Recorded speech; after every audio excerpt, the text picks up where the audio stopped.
பூஜ்ய சுவாமிகளே, இங்கே வருகை தந்திருக்கும் புண்ணிய ஆத்மாக்களே, பத்திரிகை நண்பர்களே, அனைவருக்கும் என்னுடைய அன்பார்ந்த வணக்கங்கள். இங்கே ஏன் புண்ணிய ஆத்மாக்கள் என்று சொன்னேன்னு சொன்னால், நான் சின்ன வயசில் ஒரு தாசர கீர்த்தனை அப்படின்னு சொல்லி தாசர பதங்கள் புரந்தரதாசர் எங்கள் அண்ணா பாடுவார். அதில் ಮಾನವ ಜನ್ಮ ದೊಡ್ಡದೋ ಅದು ಹಾನಿ ಮಾಡಿಕೊಳ್ಳಬೇಡಿ ಉಚ್ಚಪ್ಪಗಳಿರ அப்படின்னு.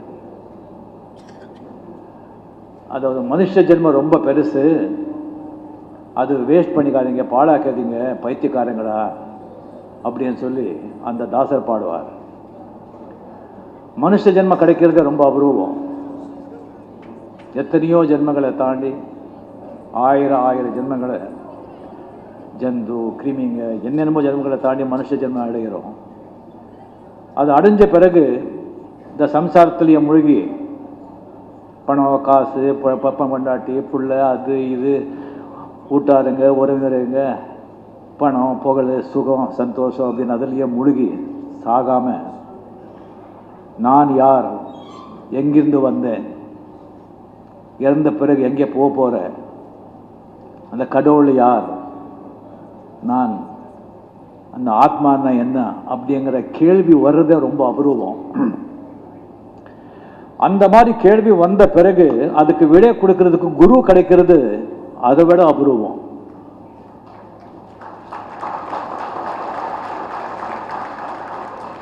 குரு கிடைச்ச பிறகு அவருடைய அருள் கிடைச்சி அவருடைய போதனை கிடைக்கிறது அதை விட அபூர்வம்.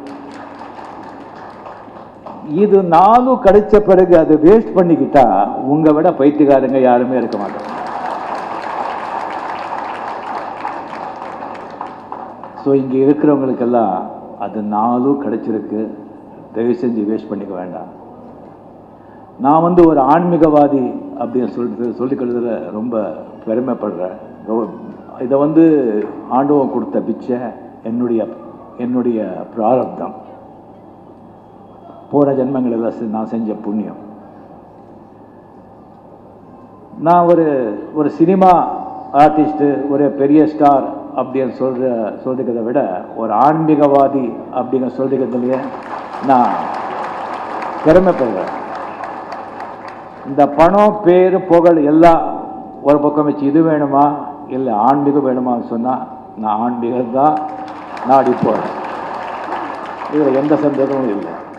ஏன்னா ஆன்மீகத்துக்கு அவ்வளோ பவர். ஏன்னா நான் பவரை கொஞ்சம் விரும்புகிறேன்.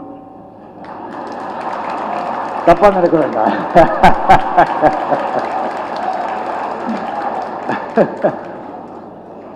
நான் ஒரு ராஜா இருந்தான். ராஜா அவனுக்கு ஒரு மந்திரி இருந்தான். அவனுக்கு ரைட் ஹேண்ட் மாதிரி ஒரு அதிபுத்திசாலி, ரொம்ப நல்ல மந்திரி. அவர் இல்லாமல் அதை இருக்கவே முடியாது. ஸோ அந்த மந்திரிக்கு அந்த ராஜா சகல சௌகரியமும் பண்ணி கொடுத்துருந்தார். அவருக்கு ஈக்குவலாக சகல சௌகரியமும் அவர் பண்ணி கொடுத்து அவர் அந்த ஸ்தானத்தில் வச்சுருந்தாங்க. ஒரு பர்டிகுலர் டைம் திசிக்கான பிறகு அந்த மந்திரி சொன்னாங்க, ராஜா என்னை விடை கொடுங்க, எனக்கு இது போதும், நான் போகணும். எங்கே போகிறீங்க? இல்லை நான் எங்கேயோ நான் இமயமலை போகிறேன், நான் நிம்மதி தேடி போகிறேன். இவனுக்கு என்ன வேணும் நிம்மதிக்கு? பணம் இல்லையா, புகழ் இல்லையா, இப்போ ஐஸ்வர்யம் இல்லையா, வஜ்ரவாய் என்ன இருக்க சொன்ன? இல்லை நான் வேற நாடி போகிறேன், என்னை விட்டுடுங்க. சரி, அவர் ரொம்ப சொல்ல முடியல. சரி நீங்கள் போங்க அப்படின்னு சொல்லி மனசு இல்லைன்னு சொன்னால் கூட அவர் விட்டுட்டார். அவர் எங்கேயோ போனால் இமயமலையெல்லாம் போயிட்டு அவர் ரொம்ப மிஸ் பண்ணார் ராஜா. ஒரு 3-4 வருஷம் கழித்து அந்த மந்திரி அந்த ஊருக்கு வந்தார், அந்த நாட்டுக்கு. சன்னியாசியாக வந்திருக்காரு. ஊர் வெளியே ஒரு குடிசை போட்டு அங்கே தங்கியிருக்காரு. அவர் அரண்மனைக்கெல்லாம் வரமாட்டார். அவர் ராஜா கேள்விப்பட்டார். சார் அவரே போனோம். ராஜா அந்த சன்னியாசிக்கிட்டே போனார். அந்த மந்திரி வழியா ஒரு சின்ன குடிசை, ஒரு தரையில் ஒரு பாய், ஒரு சின்ன சொம்பு தண்ணி, ஒரு சின்ன தட்டு, அவ்வளோதான். ராஜா நின்னார். இங்கே நின்று எப்படி இருக்க? நல்லா இருக்க? இல்லை என்ன இது, அது எல்லாத்தையும் விட்டு இவ்வளோ பண்ணி இவ்வளோ போயிருக்கே நீ, இப்போ நீ என்ன சாதிச்சிட்ட? இவ்வளோ கஷ்டப்படுறீ, என்ன சாதிச்சேன்னு சொல்லும்போது அவர் சொல்கிறாரு, ராஜா அப்போ எல்லாம் நீங்கள் உக்காந்துருப்பீங்க, நான் நின்றுட்டு இருப்பேன். இப்போ நான் உக்காந்துருக்கேன், நீங்கள் நின்றுட்டு இருக்கீங்க. அதான் அந்த ஆன்மீகத்தோட பவர். நான் இதுதான் சொன்னேன். இந்த ஆன்மீகத்தில் வந்து போகும்போது கூட என்னுடைய ரசிகர்களுக்கும் சில மக்களுக்கும் ஒரு டவுட் இருக்குது. இந்த ரஜினிகாந்த் என்ன இது ரொம்ப குழப்புறாங்க அப்படின்னு சொல்லி அவಳು குழம்பிக்கிட்டு நம்மளை குழப்புறாங்க. ஒரு வாட்டி ராகவேந்திர சுவாமி பக்தர் சொல்லுவாங்க, இன்னொரு வாட்டி பார்த்தா ரமண மகரிஷின்னு சொல்கிறாங்க, இன்னொரு வாட்டி பார்த்தா தயானந்த சரஸ்வதின்னு சொல்கிறாங்க, சச்சிதானந்தர் சொல்கிறாங்க, ஸோ திடீர்னு யாரோ சுவாமி ராமான்னு சொல்கிறாங்க, திடீர்னு பார்த்தா பரமஹம்ச யோகானந்தா பாபாஜின்னு சொல்கிறாங்க. அவருக்கு என்ன ஒரு நிலையை அவர் நிற்க மாட்டாங்களா அப்படின்னு சொல்லிட்டு ஒரு கேள்வி இருக்குது. சரி, குருக்கள் வந்து இந்த குருக்கு இந்த சிஷ்யன்னு சொல்லி ஆல்ரெடி எழுதப்பட்டிருக்கும். பட் அந்த பாதை ஆன்மீக பாதையில் இது ஒரு குருக்கள் வந்து இந்த ஆன்மீகம் வந்து ஒரு நெட்வொர்க். இந்த குரு இந்த சிஷ்யனுக்கு தான் அப்படின்னு சொல்லி அது சிஷ்யன் ரெடியானால் தான் குருவே தோணுவான். எனக்கு முதல் குரு என் ஆன்மீக பாதையில் என்னுடைய அண்ணா சத்யநாராயண ராவ் காயக்வாட். அவர் தான் என்ன ஆன்மீகத்தில் வந்து ஈடுபடுத்தி எங்கே வந்து கதா காலட்சேபம் நடந்தாலோ, எங்கே பஜனை நடந்தாலோ, எங்கே தெய்வீக காரியங்கள் நடந்தாலும் என்னை சின்ன வயசுலேயே கையை கொடுத்து கூட்டிகிட்டு போவாங்க. என்னை ராமகிருஷ்ண ஆசிரமத்தில் சேர்த்ததே அவர் தான். ஸோ ராமகிருஷ்ண பரமஹம்சர் என்னுடைய 2வது குரு. அந்த ராமகிருஷ்ண ஆசிரமத்தில் நான் ஒழுக்கத்தை கற்றுக்கிட்டேன். நம்ம சம்பிரதாயம், பாரம்பரியம், ரிஷிகள், வேதங்கள் அதை பற்றி தெரிஞ்சுக்கிட்டேன். ராகவேந்திரர் அவர்கிட்ட நான் பக்தியை கற்றுக்கிட்டேன், ரிச்சுவல்ஸ் சடங்குகளை கற்றுக்கிட்டேன், ஸ்லோகங்களை கற்றுக்கிட்டேன். ரமண மகரிஷி அவர்கிட்ட நான் யார் அப்படிங்கிற உள்ளுக்குள்ளே தமிழை தேடுதல் பண்ணுறது, நமக்குள்ளேயே நம்ம போய் நான் யாருங்கிற கேள்வி கேட்டுக்கிறது, அதை ரமண மகரிஷி கிட்ட கற்றுக்கிட்டேன். தயானந்த சரஸ்வதி அவங்ககிட்ட சரியா சமூக பிரச்சனைகள் பற்றி தெரிஞ்சுக்கிட்டேன். சில சமூக பிரச்சனைகள், சில வேதம் உபனிஷத்துல சில நுணுக்கங்களை தெரிஞ்சுக்கிட்டேன். சச்சிதானந்தர் அவர் தான் உடம்பு இருக்கும்போதே எனக்கு வந்து குரு, எனக்கு மந்திரோபதேசம் பண்ண குரு சச்சிதானந்தர். அதுக்கப்புறம் கூட என்னுடைய தேடல் இருந்துக்கிட்டே இருந்தது. 1978 வந்துட்டு நான் ஆக்டர் ஆன பிறகு நான் ஏர்போர்ட்டில் போகும்போதெல்லாம் அந்த புக் ஸ்டாலில் வந்துட்டு ஒரு புக் இருக்கும். அதில் வந்து ஒரு சுவாமிஜியோட ஃபோட்டோ இருக்கும். இஸ் ஆட்டோபயோகிராஃபி யோகின்னு சொல்லி. எனக்கு வந்து இந்த சுவாமி வந்து பொண்ணா ஆனா அப்படிங்கிறதே எனக்கு டவுட். புக்கு வாங்க மாட்டேன், பட் அது கண்ணு மட்டும் அது என்ன பார்க்குற மாதிரி இருக்கும். இது பொண்ணா ஆனா அப்படின்னு சொல்லி அதுக்கப்புறம் ஒரு வாட்டி இந்த புக்கு நான் வாங்கிட்டேன். சரி, வாங்கி வச்சு பார்த்து அது வந்து ரொம்ப கஷ்டமாக இருந்தது புரியறதுக்கு.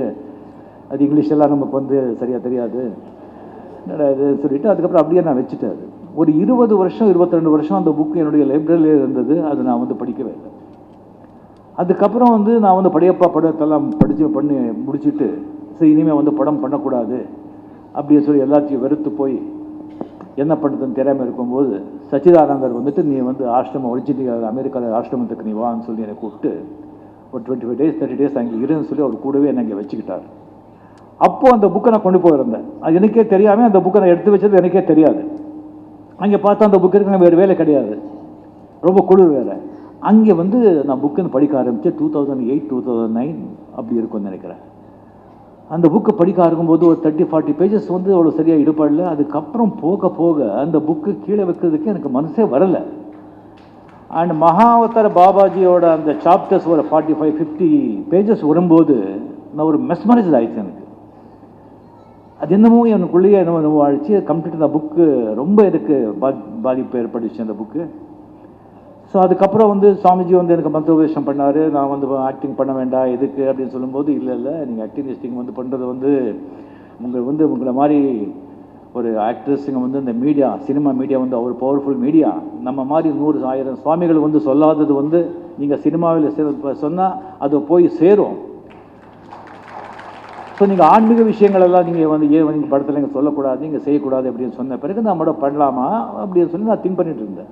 இப்போ பெங்களூர்ல என்னுடைய அப்பார்ட்மெண்ட்டில் இருக்கும்போது ஸோ காலையில் வந்துட்டு இந்த மகாவதார அந்த புக்கை எடுத்துக்கிட்டு மறுபடியும் தான் படிச்சுட்டு இருக்கேன். 2 வாட்டி படிக்கிறேன், 3 வாட்டி படிக்கிறேன். ஆட்டோபயோகிராஃபி யோகி புக்கு.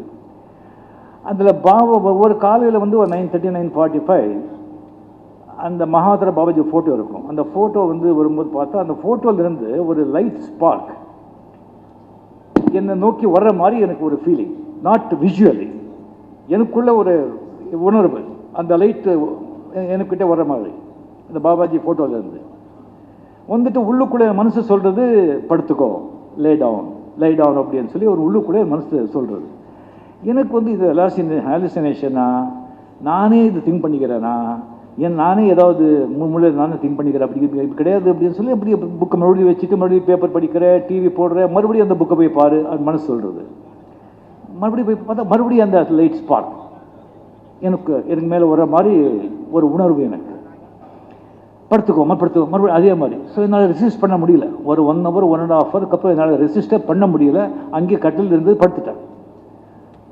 படுத்த பிறகு தலைகாணி எடு அப்படின்னு சொல்லி யாரோ ஒரு இன்ஸ்ட்ரக்ட் பண்ணுற மாதிரியே ஒரு உள்ளுக்குள்ளே ஒரு மனசு சொல்கிறது, தலைகாணி எடுத்தாச்சு. பெட்ஷீட் காலில் பட்டு இருக்கு, பெட்ஷீட்டு பெட்ஷீட் எடுத்தாச்சு. கை வந்து இந்த கை வந்து இப்படி வச்சுக்கணும், பாம்ஸில் விரிச்சு வச்சுக்கணும், உடம்புல டச் ஆகக்கூடாது அப்படின்னு சொல்லிட்டு ஒரு உள்ளுக்குள்ளே மனசு சொல்கிற மாதிரியே அப்படியே கைது அப்படியே படுத்துக்கும்போது ஒரு 35-40 seconds இருக்கும். அந்த ஸ்பார்க், லைட் ஸ்பார்க் வந்து என் உடம்புல போகிற மாதிரி எனக்கு ஃபீல் போயிட்டு உடம்பெல்லாம் வேர்த்து போச்சு. உடம்பெல்லாம் வேர்த்து போய் அதுக்கப்புறம் ஒரு வேர்த்து போயிட்டு அதுக்கப்புறம் டக்குன்னு சொல்லி எந்திரிச்சிட்டு ஓடி போய் அந்த புத்தகத்தை எடுத்து அந்த ஃபோட்டோ பார்த்து அந்த ஃபோட்டோவில் அந்த லைட் ஸ்பார்க் கிடையாது. இப்போ வரல. எனக்கு என்னடா இது, யாருக்கிட்டும் சொல்லவும் முடியல, இது உண்மையா நிஜமா ஒன்றும் புரியல எனக்கு. அதுலேயே மைண்ட் ஓடிட்டுருக்கு. நெக்ஸ்ட் டே அன்னி மறுபடியும் போய் பார்த்தேன், மறுபடியும் லைட் வரல, ஸ்பார்க் வரல. இல்லை நாளைக்கு அதே டைமில் வரும்னு சொல்லிட்டு நெக்ஸ்ட் டே வந்து அதே வந்து 8:45 9 o'clock பார்த்தா ஸ்பார்க் வரவே இல்லை. எனக்கு ரொம்ப ஆச்சரியமாக இருந்தது. அன்னைக்கு ஈவினிங் வந்துட்டு பாபா படம் ஸ்கிரிப்ட் அப்படியே என் மைண்டில் வருது. அப்படியே யாரோ சொல்கிற மாதிரி கம்ப்ளீட்லி சீன் பை சீன் வந்து எனக்கு வந்து அந்த படத்தை இப்படியே எடுக்கணும் வித் டைட்டில், பாபா டைட்டில். இன்னும் ஒரு 15 days வேறு வேலை இருந்தது அங்கே பெங்களூர், கர்நாடகா, மற்ற எங்கேயோ போகிறதா இருந்தது. அதெல்லாம் கேன்சல் பண்ணி உடனே வந்துட்டு சென்னை வந்து அந்த பாபா படத்தை நானே ப்ரொடியூஸ் பண்ணி நானே ஸ்டோரி ஸ்க்ரீன் பிளே சொல்லி அந்த படத்தை எடுத்தேன். ஸோ இது வந்து பாபாஜியோட மெசேஜ் எனக்கு கொடுத்தது. ஸோ அந்த படம் எடுத்த பிறகு வியாபார ரீதியாக அந்த படம் சரியாக போகலன்னு சொன்ன உடனே இந்த படத்தினாலே வந்துட்டு மற்றவங்க லாபக்கூடாது, வியாபாரத்துக்காக எடுத்தது கிடையாது, அந்த விஷயத்தை போய் சேரணுங்கிறதுக்காக அது யார் லாஸ் அடைஞ்சாங்களோ அவங்களுக்கு அந்த பணத்தை நான் வந்து திருப்பி கொடுத்தேன். ஸோ அவங்களுடைய ஒரு நெட்வொர்க் தட் இஸ். அதுக்கப்புறம் அது எடுத்த பிறகு உங்களுக்கு தெரியும், அந்த பாபாஜி படம் திசிங் எடுத்த பிறகு எனக்கு வந்து கிரியா யோகா எனக்கு வந்து அந்த ஒரு பாக்கியம் கிடைச்சது. கிரியா எனக்கு வந்து இனிஷியேட் பண்ணாங்க. அந்த கிரியா இனிஷியேஷன் ஆன பிறகு என்னுடைய லைஃபே எனக்கு ஒரு சேஞ்ச் ஆகிடுச்சு. அதாவது என்னுடைய குருக்கள் ஒரு சிலர் சொல்லணும்னு சொன்னால், என்னுடைய குரு சச்சிதானந்தர், என்னுடைய சத்குரு பரமஹம்ச யோகானந்தர், என்னுடைய பரமகுரு மகாவதார பாபாஜி, என்னுடைய பரமேஷ்டி குரு Srikrishna Jesus. This is the order. இந்த கிரியா யோகா அப்படிங்கிறது இது சாதாரணது இல்லை.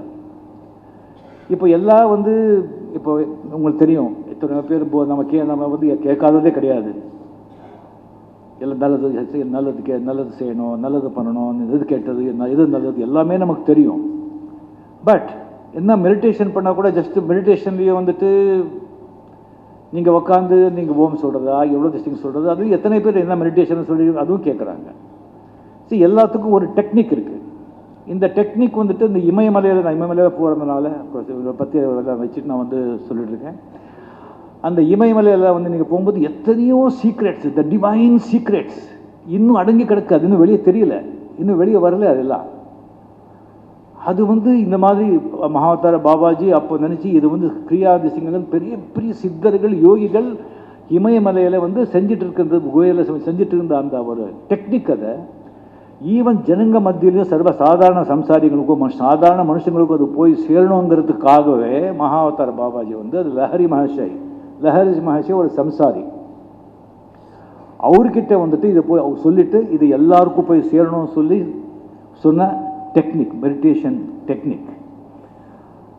அது எப்படின்னு சொன்னால் இப்போ வந்து ஜஸ்ட்டு இப்போ ஒரு கேமரா ஆகட்டும், கேமரா இல்லை ஒரு டிவி ஆகட்டும், இல்லை டெலிஃபோன் ஆகட்டும், ஒரு செல்ஃபோனுக்கு ஆகட்டும், எத்தனை மெக்கானிசம் இருக்குது, எத்தனை மெக்கானிசம், அதுக்கு எத்தனை பேட்ரி, கரண்ட்டு, வயிறு, ஜஸ்ட்டு ஒரு செல்ஃபோனுக்கு அவ்வளோ மெக்கானிசம் இருக்கும்போது இந்த உடம்பு எப்பேற்பட்ட ஒரு மெக்கானிசமுங்க, எப்பேற்பட்ட ஒரு மெக்கானிசம். அப்போ இதுக்கு வந்து என்ன டெக்னிக்கல் விஷயங்கள் உள்ளே இருக்கும். அவ்வளோ விஷயம் இருக்கும்போது அதுக்கு வந்து ஒரு கரண்ட், ஒரு பேட்டரி வேணும் இல்லை? அது எங்கே வருது? அது காஸ்மாஸ், டிவைன், அங்கேருந்து வருது. அது ரிசீவ் பண்ணுறது எது? நம்ம உடம்புக்குள்ளே வந்து ஏதோ இருக்கணும் ரிசீவ் பண்ணுறதுக்கு. அது எங்கே இருக்கு? நம்ம சக்கரங்கள், மூலாதாரா, சுவாதிஸ்தானா, மணிப்புரா, அநாதா, விசுத்தா, ஆக்ஞா, சஹசிராரா, குசிஷ்டா, அக்கல்ட் பவர் சென்டர்ஸ். அது எங்கே பிளேஸ் பண்ணியிருக்காங்க? நம்ம ஸ்பைனல் கார்டு, முதுகெலும்பில் அது வந்து பண்ணியிருக்காங்க. உங்களுக்கு தெரியும், ஒன்று மண், தண்ணி, அக்னி, வாயு, சவுண்டு, ஆகாயம். இது வந்து அந்த காஸ்மிக் பவரோட லிங்க்.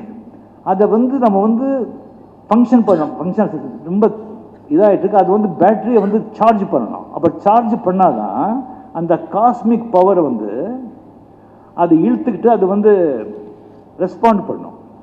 அதான் கிரியா யோகா. அந்த கிரியா வந்து நம்ம மூச்சு தான் அந்த கரண்ட். வாயு வந்து வயர், அந்த வயரை வந்து நம்ம முதுகெலும்பு, அந்த வயர் அந்த சக்கராஸ், அதுதான் கிரியா. இது சாதாரண ஆட்டில். இதை வந்து தெரிஞ்சுக்கிட்டா அது நம்ம ஆண்டு இப்போ சந்தோஷ், சுகம், எல்லாரும் கஷ்டப்படுறது, பாடுபடுறது எல்லாமே சந்தோஷத்துக்கு, மன நிம்மதிக்கு இல்லையா? அது வந்து கிடைச்சிடும். அதுக்கு முன்னால் வந்து இன்னொரு இம்பார்ட்டன்ட் விஷயம் இருக்குது. நீங்கள் வந்து ஏதாவது ஒரு விதை போடணும்னு சொன்னால் அந்த பூமியை முதல்ல வந்து பதப்படுத்தணும்.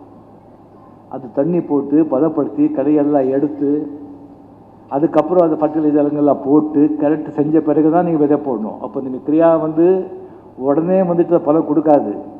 அதுக்குள்ளே வந்து இப்போ ஒரு விருந்தாளியை வந்து ஒரு வீட்டுக்கு நீங்கள் கூப்பிட்டால நீங்கள் வீடு என்ன பண்ணுவீங்க? அப்படியே வச்சுருப்பீங்க. அது எவ்வளோ க்ளீன் பண்ணி பார்த்து எல்லாத்தையும் எடுத்து டஸ்ட் எல்லாம் எடுத்து கரெக்டாக வந்து செட் பண்ணி ஒரு விருந்தாளி வர்றதுக்கே. ஸோ அப்பேற்பட்ட ஒரு கடவுள் விருந்தாளி உங்கள் நெஞ்சுக்குள்ளே வரணும்னா உங்கள் நெஞ்சை எவ்வளோ தூய்மையாக நீங்கள் வச்சுக்கணும். எவ்வளோ தூய்மையாக வச்சுக்கிட்டாதான் அது பலன் கிடைக்கும். அந்த ஆண்டை வந்து கிரியாவை ஒர்க் அவுட் ஆகும். இல்லைன்னா அது வந்து சாத்தியமில்லை. அது எப்படின்னு சொன்னால் எல்லாருக்குமே ஒரு வாட்டி திருதராஷ்டிரர் வந்து கிருஷ்ணனுக்கு சொல்கிறாரு, கிருஷ்ணா நீ வந்து அர்ஜுனனுக்கே எல்லா உபதேசம் பண்ணிகிட்ருக்க, நீ துரியோதனனுக்கும் வந்து என்னுடைய பையன் அவன் என்ன வேலை எடுத்தப்போ அவனுக்கும் வந்து உபதேசம் பண்ணு அப்படின்னு சொல்லும்போது கிருஷ்ணா சரின்னு சொல்லிட்டு துரியோதனன் கிட்டே வந்து உபதேசத்தில் போவார். அப்போ துரியோதனா சொல்கிறான், இதை பாரு கண்ணா, எனக்கு எது நல்லதும் தெரியும், எது கெட்டதும் தெரியும், எது தர்மம் தெரியும், எது அதர்மம் தெரியும், எது செஞ்சால் புண்ணியம் தெரியும், எது செஞ்சால் கர்மம் தெரியும். ஆனால் செய்ய முடியல, நான் செய்ய மாட்டேன். அங்கே அர்ஜுனன் சொல்லி ஒருத்தர் இருக்கான், அவன் நல்லதும் தெரியாது கெட்டதும் தெரியாது, எது செய்யணும்னு தெரியாது, எது செய்யறதும் தெரியாது, அவங்ககிட்ட போய் நீ சொல்லு அப்படின்னு துரியோதனா. அர்ஜுனன் வந்து நிஜமாக அவன் வந்து எல்லாமே சரண்டர் ஆகிட்டான். அவன் ஆத்மாவும் சுத்தியாக இருந்தது.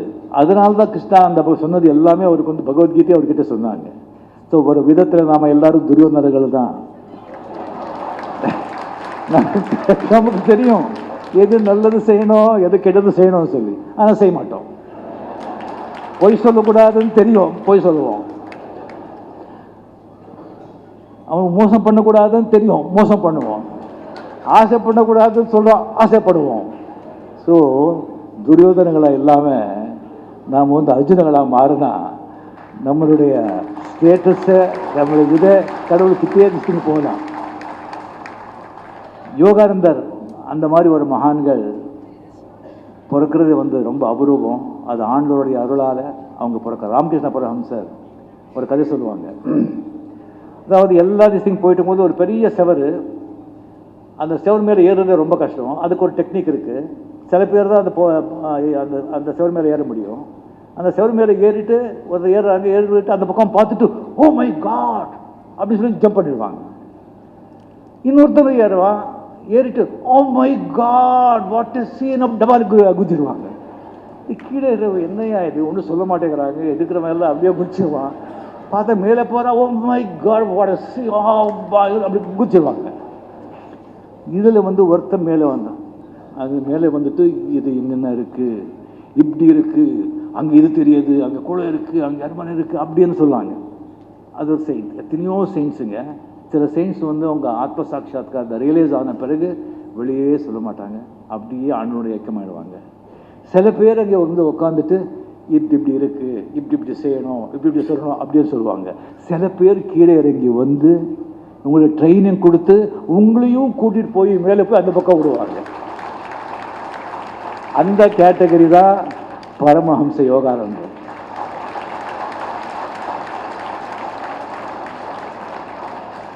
இந்த புக்கை ரிலீஸ் பண்ணணும்னு சொல்லிட்டு எனக்கு சொன்னாங்க. இது வரைக்கும் நான் ஏதாவது ஒரு விழாவுக்கு போயிட்டு அங்கே ஏதாவது ஒரு புத்தகம் நான் வெளியிட்டிருக்கேன் வழிய ஒரு புத்தக வெளியீட்டு விழான்னு சொல்லி ஒரு புத்தகத்தை வெளியிட்டது இது வரைக்கும் நான் கிடையாது. இதுதான் என் வாழ்க்கையில் முதல் புத்தகம். இந்த ஒரு ஆன்மீக புத்தகம். எனக்கு ஒரு பழக்கம் இருக்குது, ஒரு புத்தகத்தை எடுத்துட்டா அதில் நல்ல விஷயங்கள் இருந்தால் அதை பென் எடுத்து நோட் பண்ணுறது, பேஜ் எடுத்து நோட் பண்ணுறது. இந்த புத்தகம் எனக்கு ஜஸ்ட் ஒரு 10 days 15 days பிஃபோர் கொடுத்தாங்க. ஷூட்டிங் இருக்கும்போது டைம் இருந்தது. சரி பேனா எடுத்துகிட்டு பார்த்தேன், ஒரு பேஜில் 4-5 பாயிண்ட் இருந்தது, நல்ல பாயிண்ட்ஸு. இன்னொரு பேஜில் பார்த்தா இன்னொரு 7-8 பாயிண்ட் இருந்தது. இன்னொரு பேஜ் பார்த்தா எல்லாமே நல்லா இருக்குது. பார்த்தா எல்லா பேஜும் நோட் பண்ண வேண்டியிருக்கு. ஸோ அப்படியே நான் வச்சுட்டேன் நான். ஸோ இந்த மாதிரி ஒரு அருமையான ஒரு புத்தகத்தை வெளியிடுறதுக்கு எனக்கு இந்த பாக்கியத்தை கொடுத்த சுவாமிஜிகளுக்கு என்னுடைய மனமார்ந்த நன்றியை தெரிவித்துக்கொண்டு, நான் சொன்ன மாதிரி இது சாதாரண விஷயம் இல்லை. அவ்வளோ பெரிய வாய்ப்பு உங்களுக்கு எல்லாம் கிடச்சிருக்கு. அதோடைய பயன் நீங்கள் அடையணும். அந்த ஆண்டவன், அந்த குருகளுடைய அனுகிரகம் உங்கள் மேலே எல்லாரும் இருக்கணும். நிம்மதியாக சந்தோஷமாக அந்த நீங்கள் ஆத்மாவை உணர்ந்து அந்த பரமாத்மாவோட இணையணும். அந்த தெய்வீக காதல் சுவாமிஜி மிக அழகாக பேசினார். அந்த தெய்வீக காதல், அந்த காதல் என்பது ஒருத்தருக்கு ஒருத்தருக்கு நடக்கிறது. அது உங்களுக்கும் ஆண்டவனுக்கும் நடக்கிறது. அதுங்க குருகளுக்கிட்ட சொல்ல வேண்டிய அவசியமே இல்லை. நீங்கள் தியானம் பண்ணும்போது உங்களுக்குன்னு சில விஷன்ஸுங்க வரும், சில எக்ஸ்பீரியன்ஸ் ஆகும். அது யார்கிட்டே சொல்ல வேண்டாம், குருக்கிட்டே சொல்ல வேண்டாம், உங்கள்கிட்டயே வச்சுக்கிட்டு அது நீங்கள் அனுபவிங்க, நீங்கள் ரசிங்க. அது போக போக செய்ய செய்ய அழுக்காமல் திகட்டாமல் அதோடைய ஆனந்தத்தை நீங்கள் அடைவீங்க. அந்த பாபாஜி, அந்த எல்லா குருகளுடைய ஆசீர்வாதம் உங்கள் மேலே இருக்கணும். நன்றி, வணக்கம்.